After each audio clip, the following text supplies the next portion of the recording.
غزوہ خندق کے بعد پیش آیا۔ غزوہ خندق کے موقع پر حضرت سلمان فارسی رضی اللہ تعالی عنہ نے نبی کریم صلی اللہ علیہ وسلم کے سامنے اور صحابہ کے سامنے صلاح پیش کی، مشورہ دیا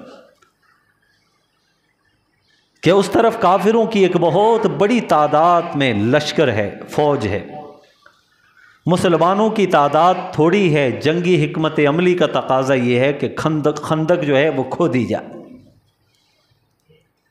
اب صحابہ کرام اس خندق کو کھودنا شروع کر دیا۔ خندق ایک مورچہ ٹائپ تھی،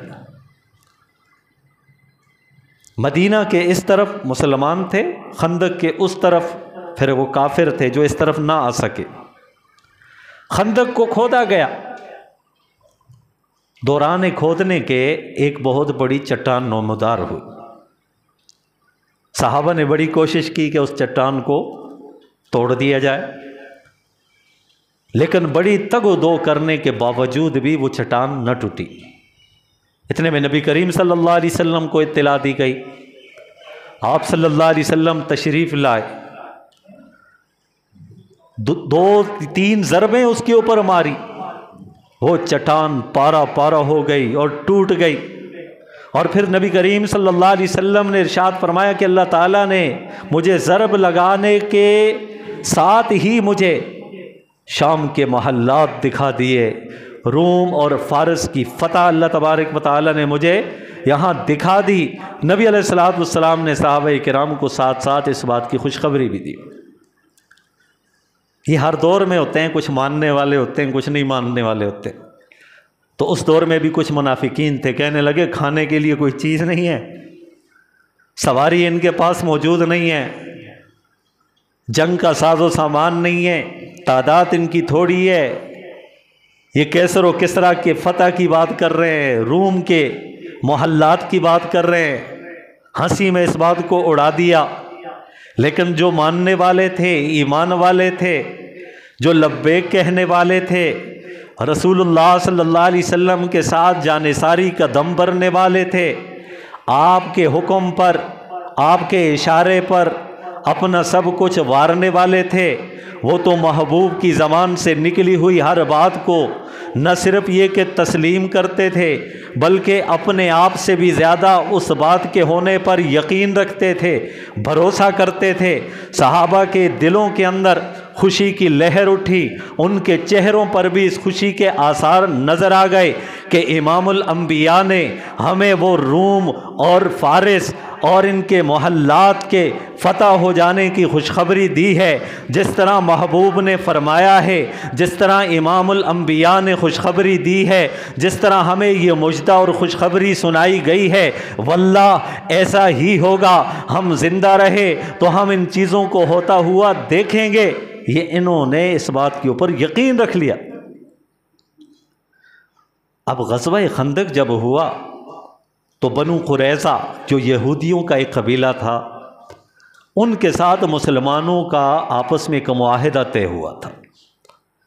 معاہدہ کیا ہوا تھا کہ جب باہر سے کوئی دشمن ہم پر حملہ آور ہوگا تو تم ہمارا ساتھ دو گے، تم پر کوئی حملہ آور ہوگا تو ہم ساتھ دیں گے، لیکن ہم پر کوئی حملہ آور ہوا تو تم نے بھی ساتھ دینا ہے۔ تو اس موقع پر، غزوہ خندق کے موقع پر، بنو قریظہ نے ساتھ نہیں دیا۔ اور یہ یہود ہمیشہ سے دھوکے باز رہے ہیں اور آج بھی ہیں، اور ان کی مکاری عیاں ہے۔ تاریخ اٹھا کر دیکھیے، ہر موقع پر ان لوگوں نے اپنے عہد شکنی کی ہے، معاہدے کو توڑا، اور جب معاہدے کو توڑا ہے تو ذلت کا سامنا کرنا پڑا ہر دور میں، اور اب بھی ان کی یہی روش ہے، یہی عادت ہے۔ تو اس موقع پر بھی انہوں نے معاہدے کی خلاف ورزی کی، رسول اللہ صلی اللہ علیہ وسلم کا ساتھ نہیں دیا۔ جب غزوہ خندق سے فارغ ہوئے مسلمان تو اللہ کے حبیب صلی اللہ علیہ وسلم نے اعلان فرمایا کہ جبرائیل میرے پاس آئے، اللہ کا پیغام لے کر آئے کہ تم بنی قریظہ کی اس بے وفائی اور غداری کی وجہ سے ان کے اوپر حملہ آور ہو۔ اب اللہ تبارک و تعالی نے یہ حکم دیا، محبوب دو عالم صلی اللہ علیہ وسلم نے صحابہ کرام کو حکم دیا، اور بنو قریظہ پر انہوں نے حملہ کیا، تو یہ جو غزوہ پیش آیا یہ بھی ذوالقعدہ کے مہینے میں تھا۔ میں ذوالقعدہ کے مہینے کی نسبت سے چند باتیں آپ کے سامنے کر رہا ہوں، ان میں سے ایک بات یہ بھی تھی۔ اب جب ان کے اوپر حملہ آور ہوئے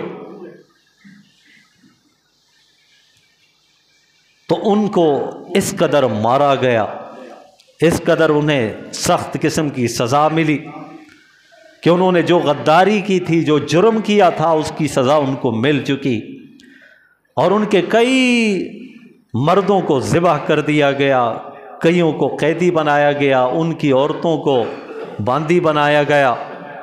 یہ وہی درد، دکھ ابھی تک یہودیوں کے سینوں میں چبھ رہا ہے، یہ مسلمانوں کے ساتھ وہی کچھ کر رہے ہیں۔ تو بنو قریظہ کا جو غزوہ پیش آیا تھا وہ بھی ذوالقعدہ کے مہینے میں تھا۔